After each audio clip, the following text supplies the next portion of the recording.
And welcome back to Geriatric Gaming. Shy Sox fan 11 here. And I just wanted to make a very quick video because everybody seems to be talking about it and everybody seems to be making videos about it. And that's the upcoming announcements in the recent developer stream where they talked about the upcoming changes to two perks that have been the bane of a lot of killers for quite a while: Decisive Strike and Object of Obsession. So, for anyone who doesn't know, Decisive Strike is basically being changed to where now, if you do anything that progresses the game further, any sort of action, such as repairing a generator, unhooking somebody, breaking a totem, etc., healing somebody else, in those instances, your Decisive Strike is going to deactivate. You will no longer have 60 seconds of immunity afterwards. Now, Decisive Strike will still protect you in the event that you're getting tunneled, and in those cases, if you're playing Survivor and you're running Decisive, you get pulled off the hook, the killer goes right back to the hook and immediately goes after you, downs you, and picks you up. Well, Decisive will still work.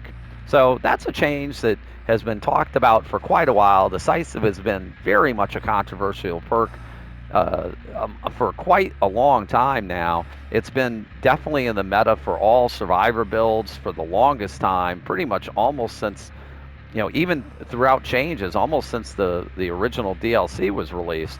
And over time, it's been nerfed, it's been changed, it's been adapted, it's been tweaked. But the problem with Decisive has always been that it's mainly was designed as a defensive perk. And I hate to use the word second chance perk, but essentially it's what it does. It gives a survivor a second chance at an escape if they're running into a tunneling killer. However, a lot of survivors over time have learned ways to use that as an offensive perk. Doing a unsafe rescue right in the killer's face, getting unhooked and rushing immediately for the lit totem that they were nearby, rather than trying to get off to safety somewheres to heal. Or, running into the killer's face to body block for another teammate, or finishing a generator right in the killer's face even though they're injured and just came off a hook. These are not really healthy mechanics for Decisive, and these are the things that are going to be eliminated with the upcoming changes to Decisive, which, from what the developers said, will not be taking place in the upcoming patch, but will be taking place probably when the next chapter drops. Now, most reasonable people, I think, can say that that's a fair adjustment to the perk. I play a ton of Survivor. If you've watched us over on Twitch, and shameless plug to check us out on Twitch at Geriatric Gaming 11, where we stream multiple times a week and where we're almost always streaming Survivor rounds. If you've watched us there, you know that on every single one of my Survivor builds, I run Decisive Strike simply for the purposes of trying to avoid getting tunneled out of the match earlier than I should be. And there are times where tunneling is almost a necessity in certain points of the game to get somebody out of the game. But we're talking about hey, I was the first one hooked.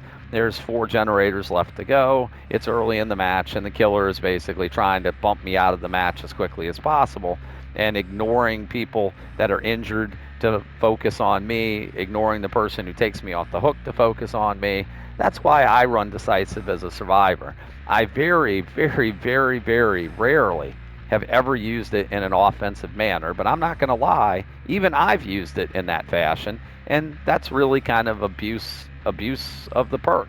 And I'm glad to see it's getting changed. Now, there's a very small minority, they're a very vocal minority, but there are a very small minority of players, at least I hope it's a minority, who are complaining that this is going to make the game unplayable as a Survivor, and other hyperbole that just absolutely isn't the case. The fact of the matter is, if the way the perk's being changed, if you're truly being tunneled, Decisive is still going to save you. If you're not being tunneled and you want to go ahead and try to do something to advance the game further, like finish that generator you were on that was almost done before you got hooked, well, currently the way it is, it's an all reward, no risk if you make that decision. So for instance, I'm on a generator, it's almost getting ready to pop, the killer comes, chases me off of it, downs me, hooks me. I get unhooked, I immediately want to rush to the generator. Currently, I don't really have any risk. If I finish the generator before the killer gets there, that's the best case scenario. If I don't, and the killer gets there and downs me again, well, my DS will save me. If I finish the generator and the killer downs me, my DS will save me. Again, it's all reward and no risk currently. With the changes to DS, now players will have a little bit more strategy involved on how they're going to play around their decisive strike. Will that generator that you were working on be worth the risk of possibly going down again and losing your decisive strike? Is it worth you taking the gamble? Is that totem you passed up, that ruin totem that you need to break, is it worth going back to that to try to break it, even knowing that you're going to lose your decisive in the process? Now survivors are going to have to make those judgments on the fly to determine whether or not the reward outweighs the risk. And to me, that's good balance and that's good design and much, much better than what we have currently. For the people who don't see that, then all I can say is you're not looking at, honestly, good balance in the game if you believe that somehow or another this change is going to gut the perk, because it's not, or you're one of those players who have been using it offensively, and frankly, it's about time you change that play style. The other perk that's being changed is Object of Obsession, and the developers have done something a little different. They have not committed to a change on Object. They look like they're going to change it, but they kind of have thrown out suggestions or an idea that they have as far as what they want the perk to be or what they want the perk to do. And I believe it's going to be a case of whenever your aura would have been revealed to the killer, then the killer's aura will be revealed to you.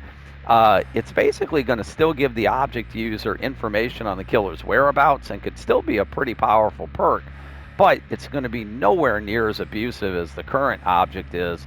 Current object, if it's run by a solo player by themselves, frankly, is more of a detriment. Whenever I play killer, if I see an object, my first assumption is that they're playing object as part of a Survive with Friends group and that they're basically the spotter. They're the ones calling out my position as killer, what I'm doing, what I'm trying to get accomplished, where I'm at on the map to the rest of their teammates. And that puts me at a huge disadvantage no matter what killer I play. And certain killers, like the Trapper and Hag in particular, are just absolutely wrecked by Object of Obsession, in its current form at least. This new Object of Obsession will eliminate some of that and again make it, I think, a little bit more of a strategic perk. The problem with Object has been it's just a very unfun perk to play against in every way, shape, and form. And again, it just gives the most abusive players with it, the ones that are part of multiple person Survive with Friend groups. It just gives them too much information and too much of an advantage, and like I said, can absolutely wreck certain killers and make their games not impossible to win, but again, if you're playing Trapper and you're going up against an object, then being able to utilize your traps is going to be near impossible. Not completely impossible, but it just completely wrecks whatever strategy you had going into the game because of it. And what happens is most of the time objects get tunneled out of the game by killers, and it's a perk that's not healthy either for survivors or for killers or for general fair gameplay to either side. So it's a perk that I'm very happy to see is going to get a change.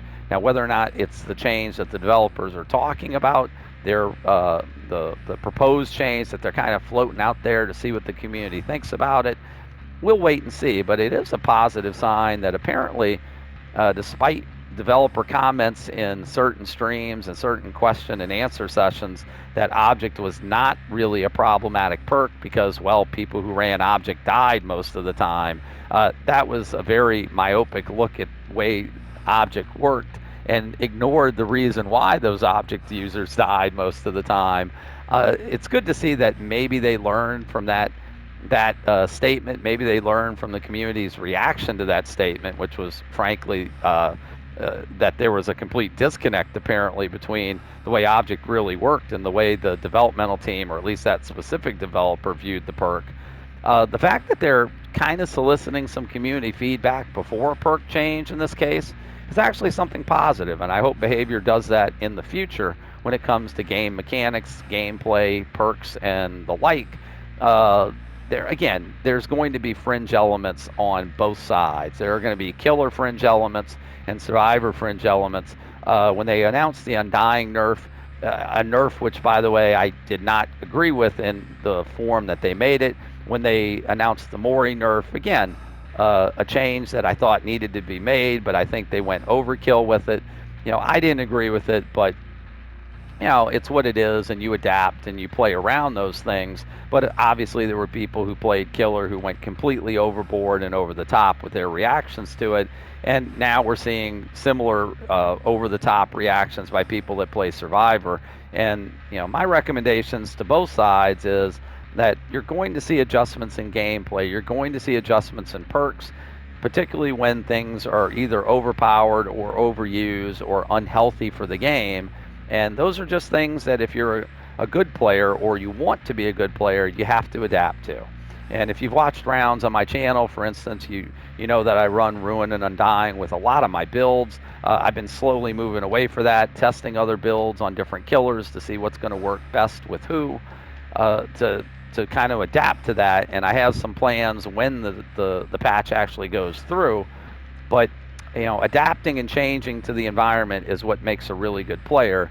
Throwing a fit and being melodramatic or over melodramatic about what it's going to do to the gameplay. I mean, I've literally seen people talking about uninstalling the game if this decisive change goes through, which is some of the most ridiculous stuff I've heard, since again, the perk's still going to pretty much accomplish what it should accomplish and what you really want it to. People like that on both sides of the spectrum need to kind of sit back and realize that sometimes change is good. Most of the time change is good. If it shakes things up a little bit, changes the meta a little bit, then that's going to be positive for the long-term future of the game. Anyway, that's my thoughts on the changes to both the Decisive Strike change and the Object of Obsession change that's upcoming, and what it means for the game and what it means for hopefully the health and state of the community and the game itself.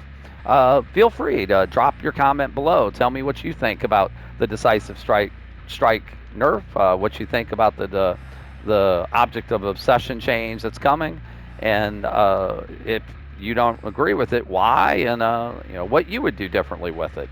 And civil discourse and friendly discussion below in the comments is certainly welcomed. I'd love to hear other people's opinions, and as long as it's civil and everybody keeps things civil, then that'll be perfect. Because that's, at the end of the day, we're all part of the same community, we're all playing the same game together, and it behooves everyone to be able to have a game that we all enjoy for various reasons. And I think that these changes will definitely be a step in the right direction. Anyway, while you're here, please also consider hitting the like and subscribe buttons, and again, comment below. And you can follow us over on Twitch at Geriatric Gaming 11 and get notified whenever we go live there. Until our next time, thanks again for watching. Glad you could be here, and thanks for listening to my opinions on the subject. We'll see you in the next Dead by Daylight.